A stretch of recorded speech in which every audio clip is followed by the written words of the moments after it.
brought to you by Silver Pumps. Top quality और consistent performance के लिए सिर्फ सिल्वर पंप्स नाम याद रखना। गंभीरता से समाजवादी पार्टी के राष्ट्रीय अध्यक्ष जी देख रहे हैं और हम लोग किसी भी तरह के हिंसा को बर्दाश्त करने वाले लोग नहीं हैं।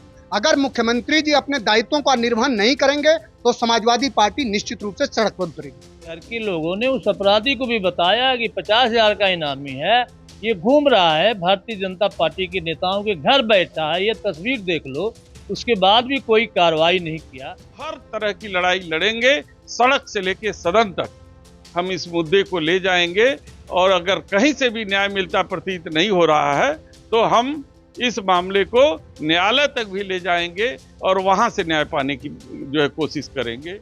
रोज हत्या हो रही है, रोज बलात्कार हो रहा है, लेकिन सरकार के कान में यूं नहीं रहेगा। पिछले 1 मई को पूर्वी उत्तर प्रदेश के चंदौली के धानापुर में रायपुर के रहने वाले राजकुमार यादव उर्फ मुट्टन यादव की दिन दहाड़े गोलियों से भूनकर हत्या कर दी गई थी। अभी तक हमलावर पुलिस के पकड़ से बाहर हैं।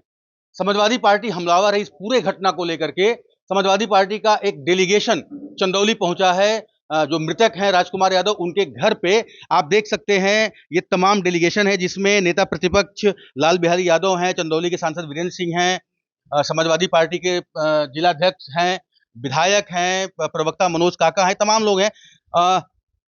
अखिलेश यादव ने भी एक ट्वीट करके बहुत ही कड़ा प्रहार किया है उत्तर प्रदेश सरकार पर और यहां तक कह डाला है कि चंदौली को क्यों न अपराध की राजधानी घोषित कर दी जाए।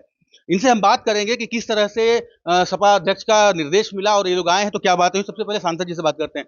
सर, आप लोग आए हैं यहाँ पर, क्या बातें हुई परिवार से और किस तरह से इसको देखते हैं इस घटना को?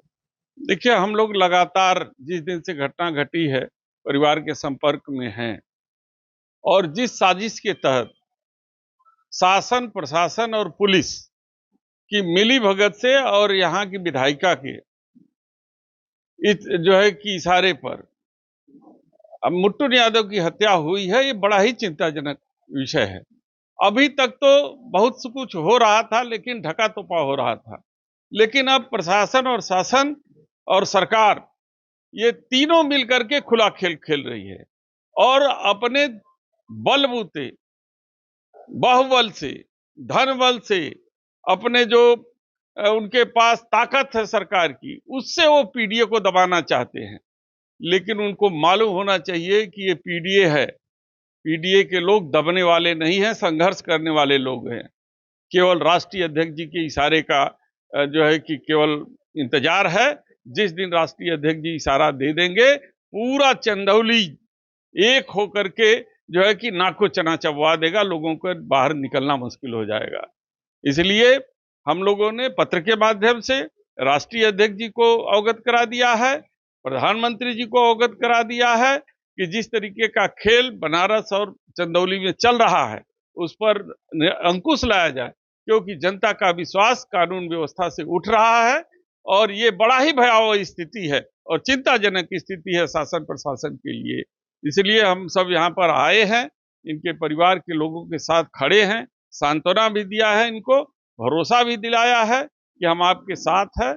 हर तरह की लड़ाई लड़ेंगे, सड़क से लेके सदन तक हम इस मुद्दे को ले जाएंगे और अगर कहीं से भी न्याय मिलता प्रतीत नहीं हो रहा है तो हम इस मामले को न्यायालय तक भी ले जाएंगे और वहां से न्याय पाने की जो है कोशिश करेंगे। मामले को न्यायालय तक ले जाएंगे, ये कहना है सांसद वीरेंद्र सिंह का, जो चंदौली के सांसद हैं। लाल बिहारी यादव जी हैं नेता प्रतिपक्ष। सर, आप लोग आए हैं डेलीगेशन लेकर के, किस तरह से बातें हुई, परिवार वालों ने क्या जानकारी दी और आगे किस तरह से इस लड़ाई को ले जा रहे हैं आप लोग? माननीय राष्ट्रीय अध्यक्ष श्री अखिलेश यादव जी के निर्देश पर हम लोग यहाँ पर डेलीगेशन आया हुआ है और हम लोगों ने पूरे घटनाक्रम की अपने स्तर से जो है जांच कर लिया और सारे रिकॉर्डों को भी देख लिया है। जो रिकॉर्ड जो है हम लोगों को मिले और जो प्रार्थना पत्र जितने भी दिए गए थे जो है प्रशासन को, जब यहाँ से सुरक्षा व्यवस्था हटाई गई थी, उसको भी देखा गया।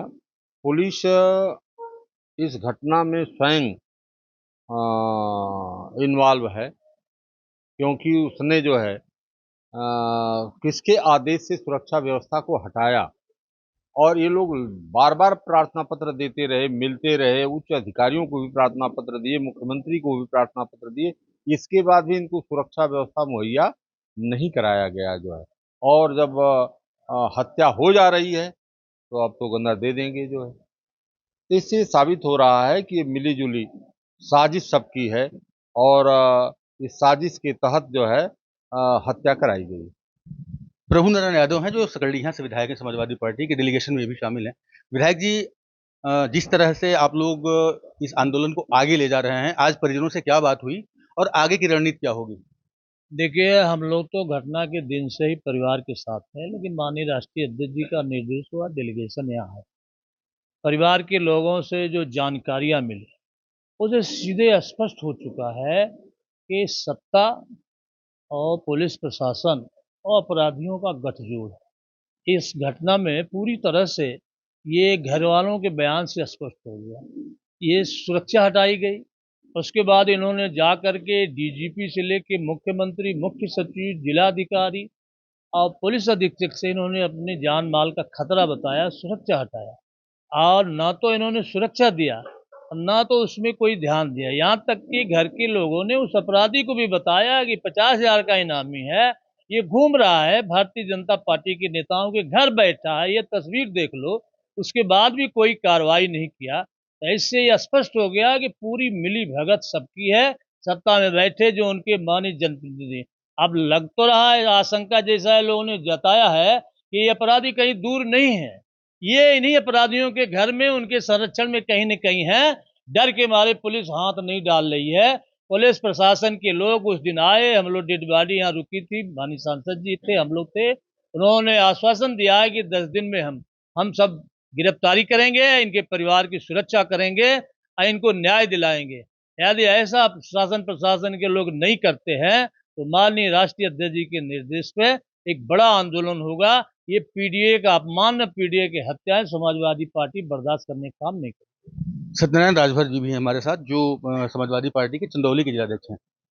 क्या कहना है आपका? घटना के एक दिन बाद मैं खुद माननीय राष्ट्रीय अध्यक्ष जी से मिला और लखनऊ में ही चंदौली जनपद की सारी बातें बताई, और खास तौर से रायपुर की घटना जो मुट्टू यादव जी के भाई, जो बड़े भाई यहाँ प्रधान है, 30 साल से निर्वाचित जनप्रतिनिधि हैं, इनके भाई की जो शासन और प्रशासन की मिलीभगत से और भारतीय जनता पार्टी के जो बड़े रसूखदार नेता जो इस समय पूर्वांचल के तमाम ठेके पट्टों का कारोबार और हत्याओं का कारोबार कर रहे हैं, इन सब लोगों से अवगत कराया। माननीय राष्ट्रीय अध्यक्ष जी ने हमसे पूरी जनपद की रिपोर्ट भी मांगी है कि एक एक घटनाओं की जो हत्याएं हो रही हैं, पूरा जिला बिल्कुल आतंक के साये में जी रहा है। लगातार हत्याएं हो रही हैं। करीब करीब 20-25 नौजवान जो दलित पिछड़े समाज के हैं, उनके ऊपर जो है गैंगस्टर गुंडा एक्ट लगा करके उनका उत्पीड़न किया जा रहा है। पूरी तरह से चंदौली इस समय कराह रहा है। अगर ये जिला प्रशासन इसको नहीं चेतता है, उत्तर प्रदेश की सरकार इस चीज पर ध्यान नहीं दे रही है, हमारे लगातार बड़े नेता इस बात को लेकर के आवाज उठा रहे हैं, किसी न किसी दिन चंदौली की जनता चंदौली की सड़कों पर जिला प्रशासन को शून्य घोषित करके अपने इंतकाम का हिसाब किताब करने के लिए सड़कों पर उतरेगी। तो देखा जा सकता है कि तमाम शीर्ष नेतृत्व जो चंदौली का है, राष्ट्रीय सचिव मनोज सिंह डब्लू भी हैं समाजवादी पार्टी के। संक्षिप्त में बताएं, आपकी क्या मांग है, क्या कहना है? देखिए, बहुत बुरा हुआ है और ये सरकार इसमें दोषी है। हमारी कमेटी आई है, हम लोग राष्ट्रीय अध्यक्ष जी को अपना पूरा सौंपने का काम करें। रिपोर्ट सौंपी जाएगी। समाजवादी पार्टी के प्रवक्ता मनोज काका भी हमारे साथ हैं। मनोज जी, जिस तरह से अखिलेश यादव ने कल ट्वीट किया है और पूरे उत्तर प्रदेश सरकार को कटघरे में खड़ा किया है, समाजवादी पार्टी का अगला कदम क्या होगा? नहीं, समाजवादी पार्टी के राष्ट्रीय अध्यक्ष जी ने जो ट्वीट कल करा उसको बड़े संदर्भ में देखिए। उन्होंने कोई इससे पहले भी, आप सब लोग रहे हैं, इससे पहले एक बेटी की हत्या हुई, मुख्यमंत्री जी के स्वजाती एसएचओ ने हत्या करा, और कल के संदर्भ में जो सवाल हुआ है, मुख्यमंत्री उत्तर प्रदेश के जब गाजीपुर, बनारस, मिर्जापुर में आते हैं तो किसी बड़े नेता को बगल में नहीं बैठाते हैं। जिन लोगों का अपराध से पुराना नाता है उनको बगलगीर बनाते हैं। तो इसकी तो लोक निंदा करे होगी ही होगी ना। हमारे राष्ट्रीय अध्यक्ष जी ने कहा है कि आखिर क्या कारण है कि हर हत्या के पीछे मुख्यमंत्री के स्वजाती लोग रहते हैं और उन पर कार्रवाई करने के बजाय उत्तर प्रदेश के सारे ठेके, चाहे वो मिर्जापुर के हों, सोनभद्र के हों, चाहे बांदा के हों, सब उनको दिए जाते हैं। तो जो सवाल है, यहाँ जो हत्या हुई, उससे पहले अजय प्रजापति की हत्या हुई, चकिया में एक राजभर समाज की हत्या हुई, मुटुन यादव की दिन दहाड़े हत्या ही नहीं हुई, गोलियां हवा में चलाई गई 10-10 राउंड। तो इन सब विषयों को बहुत गंभीरता से समाजवादी पार्टी के राष्ट्रीय अध्यक्ष जी देख रहे हैं, और हम लोग किसी भी तरह के हिंसा को बर्दाश्त करने वाले लोग नहीं हैं। अगर मुख्यमंत्री जी अपने दायित्वों का निर्वहन नहीं करेंगे तो समाजवादी पार्टी निश्चित रूप से सड़क पर उतरेगी। सड़क पर उतरेगी समाजवादी पार्टी। हमारे साथ पूर्व सांसद कैलाश नाथ यादव भी हैं, जो यहाँ पर आए हैं, परिवार से मिले हैं। सर, आपका क्या कहना है, इस पूरे घटनाक्रम को किस तरह से देखते हैं और आगे की क्या रणनीति होगी समाजवादी पार्टी की? नहीं, हम लोग आगे के सब बातचीत हो गई। निश्चित तौर पर मुट्टू यादव की जो हत्या हुई है, ये सरकार की लापरवाही से, प्रशासनिक लापरवाही से हुई है। निश्चित है कि इसमें बड़े लोगों का हाथ है। अगर हाथ नहीं होता तो दिन दहाड़े घटना नहीं होती। इससे यही नहीं, पूरे उत्तर प्रदेश में अपराधी इतना बढ़ गए, अपराध बढ़ गया है। जहां मनमानी गोलियां चल रही हैं, रोज हत्या हो रही है, रोज बलात्कार हो रहा है, लेकिन सरकार के कान में यूं नहीं रह रहा है। इसलिए जघन्य हत्या हुई है। निश्चित तौर पर कार्रवाई नहीं होगी। 10 दिन के बाद हम लोग जो मुख्यमंत्री जी का, राष्ट्रीय अध्यक्ष जी का जो आदेश होगा, मुख्यमंत्री जी तो भूतपूर्व हो गए हैं, राष्ट्रीय अध्यक्ष जी का जो आदेश होगा, पूरा चंदौली हम लोग जाम करेंगे। निश्चित तौर पर इसमें न्याय होना चाहिए। अगर यहाँ से न्याय नहीं मिलेगा तो जो हमारे अभी प्रतिनिधि आए हुए हैं, उनका कहना बिल्कुल जायज है कि हम लोग हाई कोर्ट को भी खड़खड़ाएंगे, दरवाजा न्यायालय का, और वहां से न्याय लेने का प्रयास करेंगे। हाई कोर्ट भी जाएंगे। हालांकि पुलिस का ये दावा है कि जल्द से जल्द अपराधियों को गिरफ्तार किया जाएगा, उनके खिलाफ सख्त से सख्त कार्रवाई की जाएगी। लेकिन समाजवादी पार्टी इस पूरे मामले को लेकर मुखर है और जबरदस्त तरीके से उत्तर प्रदेश सरकार पर और प्रशासन पर हमलावर है। अब देखने की बात होती है कि पुलिस कितना जल्द इन अपराधियों को पकड़ लेती है और उनके ऊपर कार्रवाई करती है। उदय गुप्ता, चंदौली, यूपी तक।